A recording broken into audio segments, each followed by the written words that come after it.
जनाब उस्मान गनी बहुत बड़े अमीर थे, बहुत बड़े अमीरुल मोमिनीन थे, लाखों मुरब्बा मील पे हुकूमत थी। चंद 100 आदमियों ने आके घेर लिया उस्मान गनी के घर को, और करबला में तो 3 दिन पानी बंद रहा है, हजरत उस्मान गनी पे 40 दिन पानी बंद रहा है, 40 दिन। और हजरत इमाम हुसैन के खैमों के गिरद पहरा देने के लिए जनाब अब्बास थे। और मैं तारीख के सारे मोतबर हवाले अर्ज कर सकता हूँ कि जब हजरत उस्मान गनी को खतरा हुआ तो मौला अली शेर खुदा ने इमाम हसन और हुसैन को तलवारें पकड़ाई और फरमाया दरवाजे के आगे खड़े हो जाओ, कोई बदबख्त तुम्हारे खालू उस्मान गनी के दरवाजे तक जाने ना पाए। और उस दरवाजे से फिर गया भी कोई नहीं, इसलिए कि वहां हसनैन करीमैन का पैरा था। जो गया बेईमान तो पीछे से चढ़ करके गया। हजरत उस्मान गनी लाखों मुरब्बा मील का हुक्मरान, या जिसके पास चंद वोट हो वो दंदनाता फिरता है, जिसके पास 4 बॉडी गार्ड हो उसकी बात वो करता है तो हवा में। हजरत उस्मान गनी के पास हजारों की फौज है, चंद 100 लोगों ने आपके घर को घेर लिया, शहीद करना चाहते हैं। नाबी उस्मान गनी रदी अल्लाह ताला अन्हु के पास हजरत अली रदी अल्लाह ताला अन्हु, कई और लोग गए। का उस्मान 3 बातें हैं, या तो हमें इजाजत दो, या तो तुम थोड़ी देर के लिए खिलाफत छोड़ दो, हुकूमत छोड़ दो, चंद दिनों के लिए किसी और को अमीर बनाओ। जनाब उस्मान कहने लगे मुझे तो हुकूमतों से दिलचस्पी नहीं, लेकिन मैं छोड़ नहीं सकता, इसलिए कि मेरे मुस्तफ़ा करीम अलैहिस्सलाम ने मुझे फरमाया था उस्मान अल्लाह तुझे कमीज पहनाएगा, लोग उतारना चाहेंगे पर तुम उतारना ना। फरमाया मैं समझ गया हूँ, उससे मुराद यही है, मैं नहीं छोड़ता। कहा उस्मान फिर इस तरह करें, हमें इजाजत दें, ये चंद 100 लोग हैं, हमारी तलवारें चंद मिनट में फैसला कर देंगी। जनाब उस्मान गनी फरमाने लगे मैं नबी पाक का शहर अपनी वजह से खून में रंग दूं, मेरी वजह से? नबी पाक अलैहिस्सलाम ने फरमाया था एक मेंढा होगा, बकरा, जिसकी वजह से मेरे मदीने की गलियों में खून बहेगा, मैं वो बकरा नहीं बनना चाहता। फरमाया मैं नहीं चाहता मेरी वजह से खून बहे और हुजूर के मदीने में बदअमनी हो। उस्मान की जान जाती है तो जाए, पर नबी पाक के मदीने में शोर नहीं होना चाहिए। ए पाए नजर होश में आ, ये कूबे नबी है, आंखों से भी चलना यहाँ बेअदबी है। तो कहा उस्मान फिर इस तरह करो, कुछ दिनों के लिए मक्के चले जाओ। मेरी बात की समझ आ रही? कुछ दिनों के लिए मक्के चले जाओ। तो जनाब उस्मान ने दाढ़ी पकड़ ली, कहने लगे देख रहे हो सारी सफेद हो गई है, मैं नबी पाक का शहर छोड़ के नहीं जाना चाहता, मैं रसूलुल्लाह के मदीने में मरना चाहता हूँ, मैं नहीं छोड़ूंगा हुजूर का शहर। ये अंदाज है जनाब उस्मान गनी। बड़ा सताया गया हजरत उस्मान गनी को, प्रोपेगेंडे किए गए, आपके खिलाफ मुहिम चली। अब्दुल्ला इब्न सबा ने बड़ी मुहिम जोई की आपके खिलाफ। यहूदियों ने मुसलमानों का रूप धार कर बड़ा आपको सताया, तकलीफें दी। जी आप अपने रिश्तेदारों को बड़ा देते हैं, फरमाया करते थे जेब से देता हूँ, माले खजाना से नहीं देता। हजरत उस्मान गनी रदी अल्लाह ताला अन्हु को बड़ा सताया गया। ये वो वाहिद हस्ती है हजरत उस्मान गनी, इन्होंने शहादत कबूल कर ली लेकिन तलवार नहीं चलने दी, लोगों को एक दूसरे के गले नहीं काटने दी। वो शख्सियत है हजरत उस्मान गनी की, लेकिन बड़ा सताया गया, बड़ा प्रोपेगेंडा। मुझे बताइए जिसके बारे में अल्लाह कुरान की आयतें नाजिल कर दे और जिसके बारे में मुस्तफ़ा करीम एक बार नहीं 3 बार जन्नत की बिशारत अता कर दे, कोई बंदा हमें तारीख बताए, हवाले दे, कहानियां सुनाए, तो हम उसकी कहानियां देखेंगे या नबी पाक का फरमान देखेंगे? बोले जाके, बोले जाके। किसी कहानी पर कभी भी कान, बस एक हदीस मैंने बड़ी दफा सुनाई है, फिर सुनाता हूँ, तिरमिजी में है। नबी पाक जनाजगाह तक गए जनाजा पढ़ने, या रसूलुल्लाह फला आदमी इंतकाल कर गया, जनाजगाह तक तशरीफ ले गए जनाजा पढ़ाने, लेकिन जनाजगाह तक पहुंचकर महबूब ने फरमाया इसका जनाजा नहीं पढ़ाना। या रसूलुल्लाह क्यों? फरमाया इसलिए कि ये उस्मान गनी से बुग़्ज़ रखता था। नबी पाक सैयद आलम सल्लल्लाहु ताला अलैहि वालिहि वसल्लम ने खुद अपनी जुबान मुबारका से तिरमिजी शरीफ में हदीस मौजूद है कि नबी पाक सल्लल्लाहु अलैहि वसल्लम उहद पर गए तो उहद कांपने लगा, तो हुजूर ने फरमाया उहद ठहर जा, तेरे ऊपर एक नबी, एक सिद्दीक और 2 शहीद मौजूद हैं। तो वो 2 शहीद कौन थे? एक हजरत उमर फारूक, एक हजरत उस्मान गनी रदी अल्लाह ताला। खुद हुजूर ने फरमाया। हजरत उस्मान गनी की जो नानी है ना, ये नबी पाक की सगी फूफी है। हजरत उस्मान गनी रदी अल्लाह ताला अन्हु की जो नानी है वो हुजूर की सगी फूफी हैं। ये 4th 5वीं नस्ल में जाके अल्लाह के रसूल सल्लल्लाहु अलैहि वसल्लम का खानदानी बनता है। अल्लाह के महबूब अलैहिस्सलाम की 4 बेटियां थीं और चारों की चारों हजरत खतीजतुल कुबरा रदी अल्लाह ताला अन्हु के बतन से पैदा हुई थी। 4 बेटियां।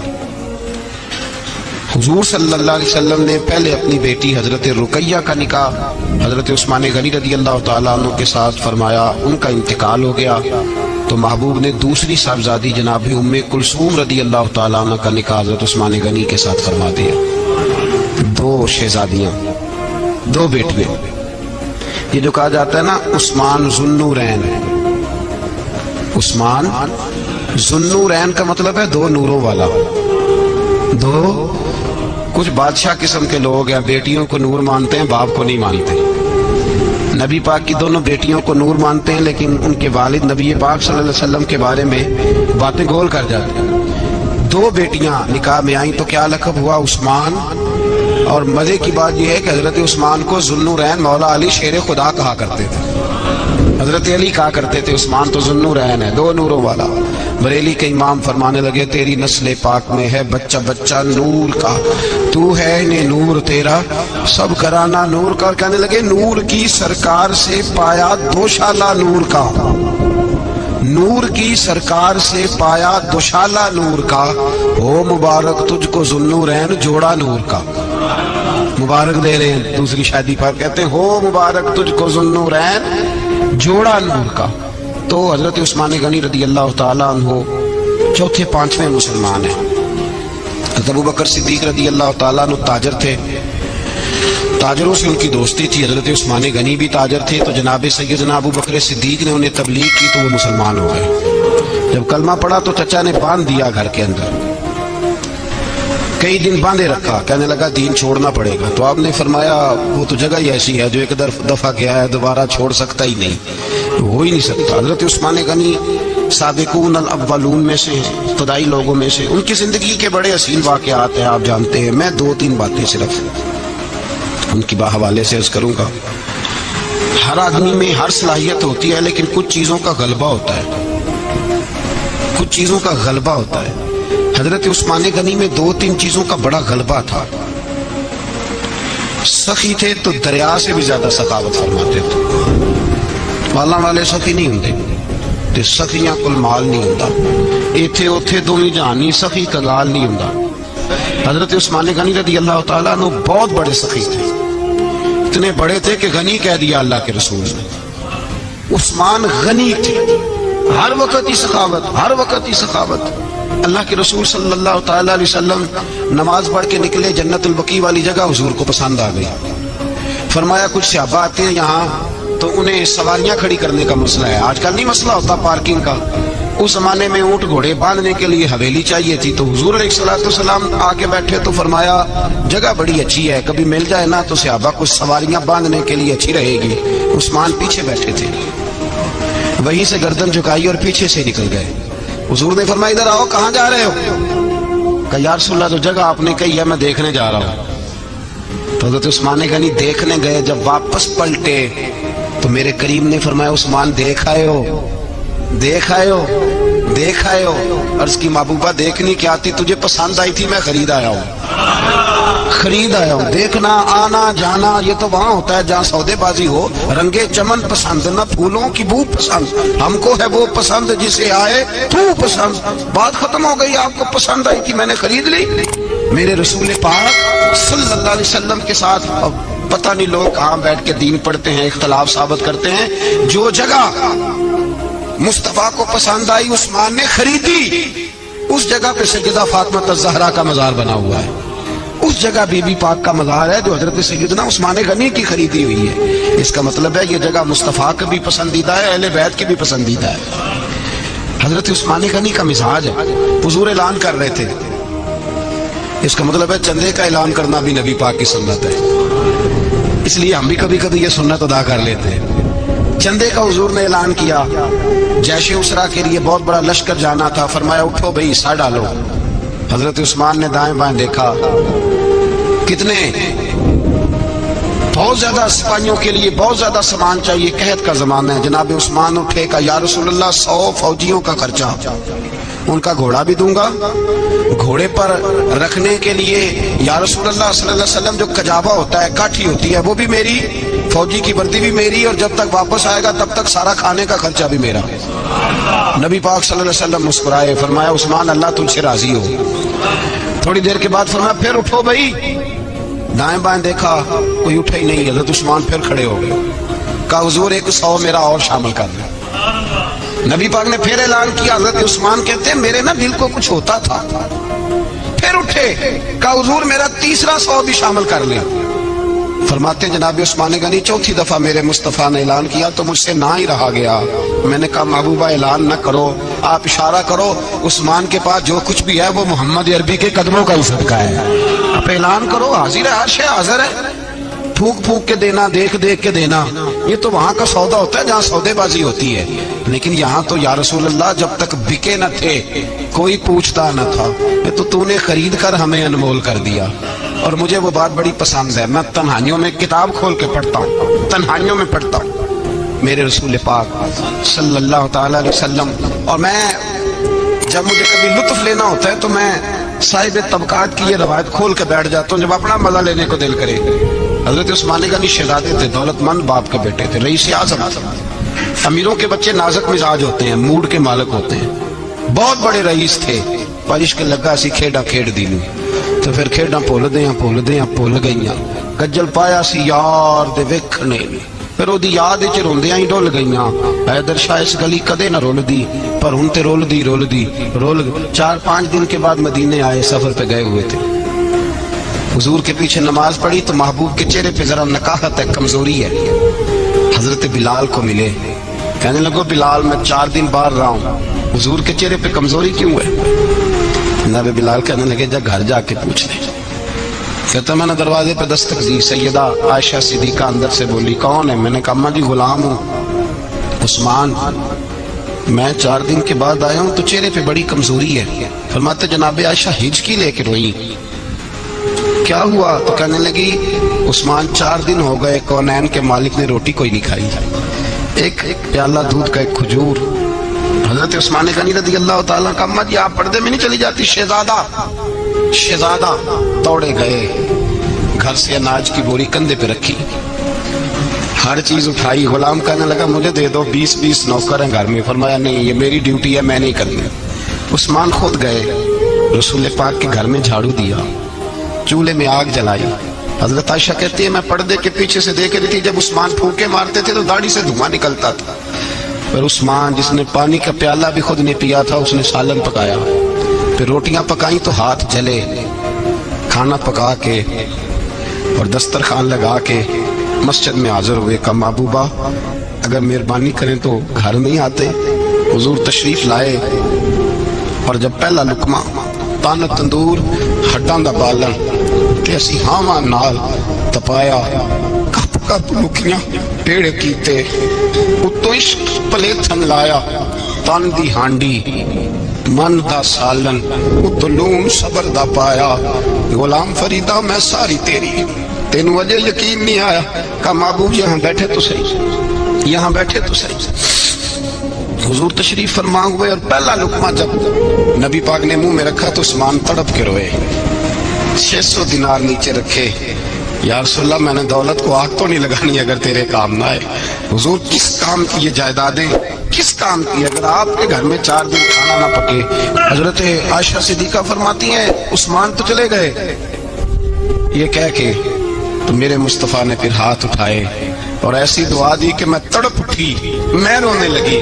हुजूर ने झोली उठा के कहा अल्लाह मैं उस्मान से राजी हूँ, तू भी मेरे उस्मान से राजी हो जा। अल्लाह मैं राजी हूँ, तू भी राजी हो जा। और भाई ये दर्द, ये ज़ौक़, ये मिजाज, ये अंदाज, ये हजरत उस्मान गनी को अल्लाह ने अता फरमाया। आप आज लोग इतराज करते हैं हम पे, कहते हैं तुम पहले मदीने बाद में मक्के, ज्यादा दिन मदीने थोड़े दिन, ये क्या अंदाज है तुम्हारा? सुनो हुदैबिया जिसका जिक्र कुरान मजीद ने किया, यदुल्लाह फौका अयदीहिम, पढ़ो ना घर में जाके कुरान मजीद। हजरत उस्मान गनी रज़ी अल्लाह ताला अन्हु साथ थे जब नबी पाक सल्लल्लाहु अलैहि वसल्लम 1400 सहाबा को लेके उम्रे की नियत से निकले। हुदैबिया की मकाम पर काफिरों ने रोक लिया, कहा उम्रा नहीं करने देंगे।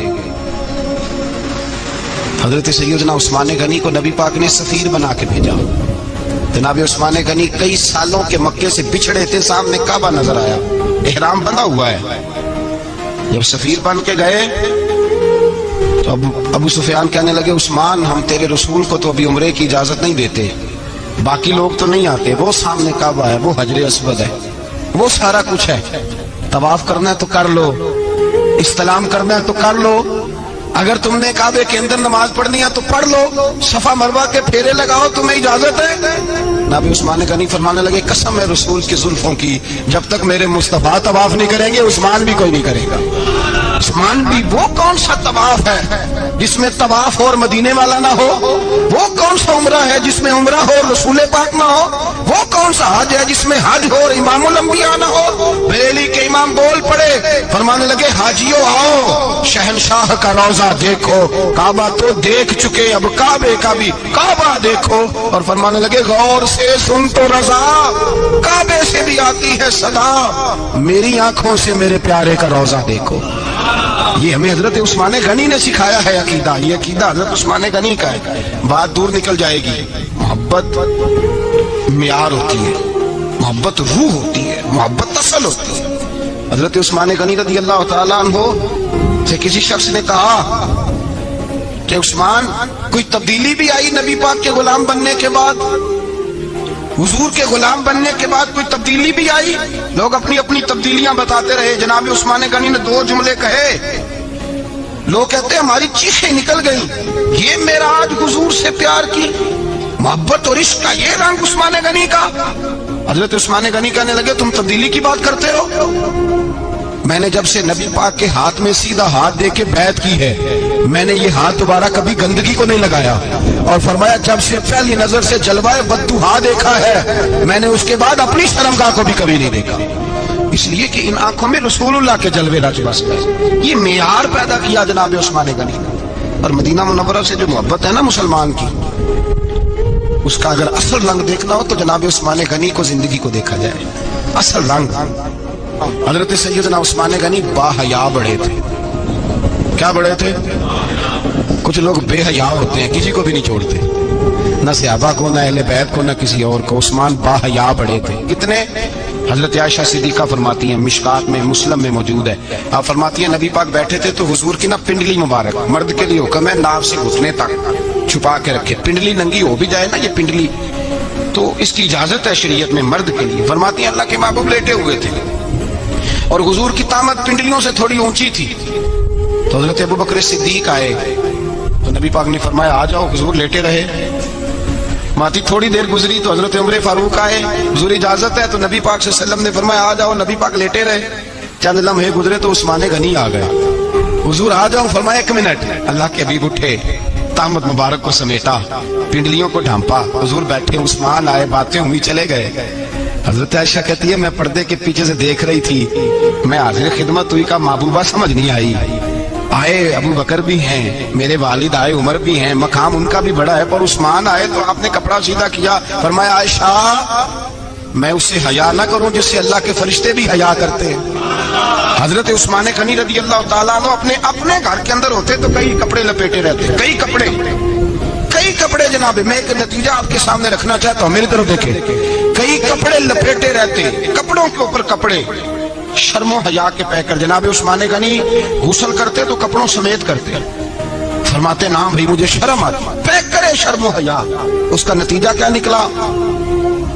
حضرت رقیہ رضی اللہ تعالیٰ عنہ کے ساتھ جناب عثمان غنی کا جب نکاح ہوا تو ابھی پردے کی آیتیں نہیں آئی تھی. شرم و حیا کے پیکر تھے، ابھی پردے کا حکم نہیں آیا تھا. صحابہ بے دریغ آتے جاتے تھے ایک دوسرے کے گھروں میں. اللہ کے محبوب علیہ السلام نے گوشت پکایا تو فرمایا حضرت اسامہ بن زید کو جاؤ عثمان کو بھی دے آؤ. جناب اسامہ بن زید فرماتے ہیں میں نے گوشت پکڑا، سالن پکڑا اور ان کے گھر پہنچا. جامع ترمذی میں موجود ہے. فرماتے ہیں میں جب اندر داخل ہوا مصطفیٰ کی شہزادی کو دیکھا اور پھر عثمان غنی کو دیکھا. فرماتے ہیں جنہیں میں نے دیکھا ایسا جوڑا میں نے کبھی نہیں دیکھا تھا. میں بس ہلکا سا مسکرا کے پلٹ آیا، نہ انہوں نے کچھ پوچھا نہ میں نے کچھ بتایا. فرماتے ہیں جب میں مسجد میں داخل ہوا نا، پہلا قدم ہی رکھا تو مصطفیٰ کریم نے فرمایا اسامہ دے آئے ہو سالن؟ میں نے کہا یا رسول اللہ دے آیا ہوں. فرمایا ایسا سونا جوڑا پہلے کبھی دیکھا ہے؟ دیکھا ہے کبھی؟ میں نے کہا نہیں حضور میں نے نہیں دیکھا. تو میرے مصطفیٰ کریم علیہ، یہ لفظ ترمذی کے نہیں، شاہ ولی اللہ صاحب نے ازالۃ الخفا میں لکھیں، میرے محبوب پاک علیہ السلام نے فرمایا عثمان کی شکل ایک تو جد الانبیاء ابراہیم خلیل اللہ سے ملتی ہے، اور دوسرا فرمایا اگر کسی نے میرے جلوے دیکھنے ہو تو وہ بھی عثمان کے چہرے میں نظر آئیں گے. ओ नौजवानों पैगाम दे रहा हूं, रिजल्ट निकाल रहा हूं। बेहयाई बेशर्मी की गुफ्तगू वाले के चेहरे पे हुस्न नहीं आता। तू हयादार बनता जा, रब ताला तुझे हुस्नो जमाल अता फरमाता जाएगा। जितना हया तेरे अंदर होगा उतना नूर तेरे मुखड़े पे होगा। जितनी शर्म में तू लिपटा हुआ होगा उतनी अल्लाह तुझे ताजगी अता करेगा। मेरे अल्लाह फरमाया करते, जो गंद बोलता है उसके चेहरे का हुस्न सबसे पहले छीन जाता है। और फरमाया जो बुरी बातें सोचता है, जिसकी सोच बुरी होती है, सबसे पहले उसके चेहरे का हुस्न बिगड़ता है। अगर तू ताजा रहे, ठंडा रहे, नूरानी रहे, तो फिर हजरत उस्मान ने तुझे बताया है कि शर्म वाला बन के रहे, अल्लाह सबसे ज्यादा हुस्न तुझे ही अता फरमा देगा। ज्यादा बोलने वाला, ज्यादा बातें करने वाला, जो मुंह में आया कह गया, उस आदमी की नूरानियत चली जाती है। अगर लोग वो क्रीमोज नहीं आता, वो नाई के पास बैठ के चेहरे पे रोज नया डिजाइन, नई लकीर बनवाने से हुस्न नहीं आता। हुस्न शर्मो हया से आता है। ये जो हम आर्जी हुस्न खरीद के लाते हैं ना 4 पैसे का, ये मांद नहीं पड़ता, ये तबाह करता है और ये तबाह हो जाता है। कुछ लोग ऐसे होते हैं, कुछ लोग जिनके पास बैठने को इतना दिल नहीं करता जितना उनका चेहरा देखने को दिल करता है। उनके पास बैठने को बालों का दिल करता है कि बस ना जरा। और तबीयत आज मैं होके आया हूँ उस्ताद जी सादिक साहब रहमतुल्लाह अलैह। मैंने इन बुजुर्गों को देखा है, हमने नजर भर के आंखों में आंखें डाल के तो बड़ा कम देखा है। हम चोरी देखा करते थे, चोरी मैं वेखा ते मेरा यार न वेखे, तो जे मैं नाम वेखा ते हो वेखे। हम लोग चोरी देखा करते थे। मैंने अपने हजरत साहब को भी शायद ही कभी आंखों में आंखें डाल के देखा हो, तभी देखा है जब वो किसी और को देख रहे होते थे। भाई इन लोगों के अंदर का हुस्न, शर्मो हया, मासूमियत बन के इनके चेहरों पे निखर आता था। हजरत उस्मान गनी की शर्मो हया, नूरानियत बन के उनके चेहरे पे आ गई थी। जनाब उस्मान गनी पैकरे शर्मो हया थे। एक बात कर दूं और खत्म करूं। हजरत उस्मान फरमाया करते थे, मुझे 3 बातें बड़ी पसंद हैं। कितनी? सारे बोले हो कितनी जी? तो कौन कौन सी? फरमाया करते थे, भूखे को रोटी खिलाना, नंगे को कपड़ा पहनाना, और तीसरा मेरा दिल करता है मुझे और कोई काम ना हो, कुरान पाक मेरे सामने रहे और मैं सारा दिन तिलावत ही करता रहूं। 3 बातें पसंद थी, भूखे को खाना खिलाना, नंगे को कपड़ा पहनाना, और यानी रोटियां बांटते रहते थे, सूट बांटते रहते थे। ये मिजाज था। फरमाते थे मेरी पसंद है। तीसरा मेरा दिल करता है कि कुरान मजीद पढ़ा रहे और मैं, वो कुएं की बात बड़ी मारूफ है, मैंने बस इशारा करना है। नबी पाक ने भी ऐलान किया तो बड़ा ही ऐलान कर दिया। फरमाया वो मीठे पानी का कुआं है, कब्जा यहूदी का है। जो बंदा खरीद कर वक्फ करेगा ना, उसे क्या मिलेगा? तो हुजूर ने फरमाया मेरी जेब में जन्नत की टिकट है, मैं उसे जन्नत दे देनी। ये है अर्ज़ जन्नत, ये तैबा की ज़मीन है। जन्नत भी यही, माल के जन्नत भी यही है। जन्नत ले ले मुझसे, ले ले। हजरत उस्मान गनी गए, उसको कहा भाई कुआं मेरे हाथ बेच दे। कुएं की कीमत थी 500-700 दिनार। तो हजरत उस्मान 500-600 दिनार कुल कुएं की कीमत थी। जनाब उस्मान गनी गए, यहूदी को पता था कि ये खरीदना चाहते हैं। फरमाया यार ये कुआं बेच दो। कहने लगा नहीं बेचना। फरमाया कीमत मुंह मांगी। कहने लगा कीमत मेरी मर्जी की। तुम्हारी मर्जी की? अपनी अपनी औकात होती है ना कीमत लगाने की। तुम्हारी मर्जी की? कहने लगा मेरी शर्त है, मैं 1 दिन के लिए कुआं दूंगा, 1 दिन मैं 1 दिन आप। फरमाया ये भी मंजूर है। कितने पैसे? उसने कहा मैं 3000 दिनार लूंगा, 500-600 का है। हज़रत उस्मान गनी फरमाने लगे तूने अपनी औकात के मुताबिक 3000 मांगा है, मैं 40,000 लेके आया था। अपनी औकात के मुताबिक मांगा, 40,000 दिनार मेरी जेब में। यहूदी कहने लगा उस्मान तू ताजर है, और आम ताजर नहीं, आलमी सतह का ताजर है। लोग तेरी तिजारत की मिसालें अरब में देते हैं, पर 500-600 का कुआं, 40,000। फरमाने लगे मसला कुएं का नहीं, मसला मुस्तफा के फरमान का है। वो जो हुजूर का फरमान पूरा करना है ना, उसके लिए 40,000 थोड़े हैं। मेरे पास थे ही इतने जो लेके आया हूं। हजरत उस्मान ने पैसे चुकाए। उसने कहा 1 दिन पानी मिलेगा। फरमाया मंजूर है। वो 1 दिन बेचा करता था पानी। हजरत उस्मान ने ऐलान कर दिया जो मेरा दिन है ना फ्री पियो। मुल्ला रूमी रहमतुल्लाह ने फरमाते कुएं से सारा पानी निकल जाए तो ताजा आ जाता है, और अगर पानी कुएं के अंदर रहे सारा खत्म ना हो तो बासी हो जाता है। इसलिए फरमाया करते थे मैं उस कुएं से पानी पीता हूं जिस पे रश ज्यादा होता है, इसलिए कि वहां से पानी खत्म होता है तो ताजा आता रहता है। फरमाते तू अल्लाह के रास्ते में सारा खर्च कर दे, अल्लाह ताजे अता। नबी पाक अलैहिस्सलाम की जो मोहब्बत है ना, वो इंसान के लिए जिंदगी को आसान कर देती है। हुजूर से प्यार होता है ना तो बंदा नफरत करनी वैसे ही छोड़ देता है। हुजूर से प्यार करता है, हिरस हवस लालच वैसे ही निकल जाता है।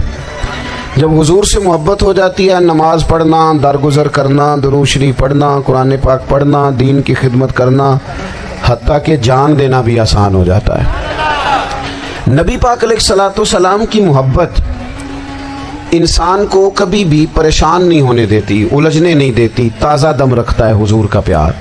شرط یہ ہے کہ محبت صحیح ہو، اصلی ہو، باطن میں ہو۔ یہ آپ کے ذہن کے اندر کبھی بھی کسی بدبو کو نہیں آنے دے گی، طبیعت کو تازہ دم رکھے گی، سکون میں رہیں گی۔ لیکن نبی پاک علیہ السلام کی محبت کے کچھ تقاضے ہیں، ان تقاضوں کو سمجھنا پڑے گا۔ بالخصوص امت اس وقت جس جگہ پہ کھڑی ہے، آپ دیکھیں کہ اتنی بربریت اور اس جیتے جاگتے دیکھتے ماحول میں کہ جس میں ہر چیز کیمرے کی آنکھ دیکھ رہی ہے، اس میں اس قدر زیادہ اسرائیل کی جارحیت، اس کے جواب میں دو تین تازیانے ہیں وہ سمجھنے والے۔ ایک ہے کہ میں کوئی جذباتی بات کروں گا، آپ اس کی تائید کر دیں گے۔ ایک ہے کہ پہلوؤں پر غور کرنے کا وقت ہے کہ اتنے کٹھن ماحول میں بھی اگر مسلم امہ کے لیڈر بیدار نہیں ہو رہے تو آپ کو پس منظر سمجھنا پڑے گا کہ ہم نے نبی پاک کی محبت کے تقاضوں کو نہیں سمجھا۔ حضور سے محبت ہے نا، تو پھر نبی پاک کو تو سادہ طرز زندگی پسند ہے، حضور کو تو پسند نہیں ہے۔ اللہ کے محبوب نے تو دعا مانگ کے فقیری لی اللہ تعالیٰ سے۔ آپ کو پتہ ہے جب بندہ بہت زیادہ آسانیوں میں چلا جاتا ہے، بہت زیادہ اس کے پاس سہولیات ہو جاتی ہے، اس کا مرنے کو دل نہیں کرتا۔ خود نبی پاک علیہ السلام نے فرمایا قیامت کے قریب کافر تم پر جھپٹیں گے جس طرح بھوکے لوگ کھانے پر جھپٹتے ہیں۔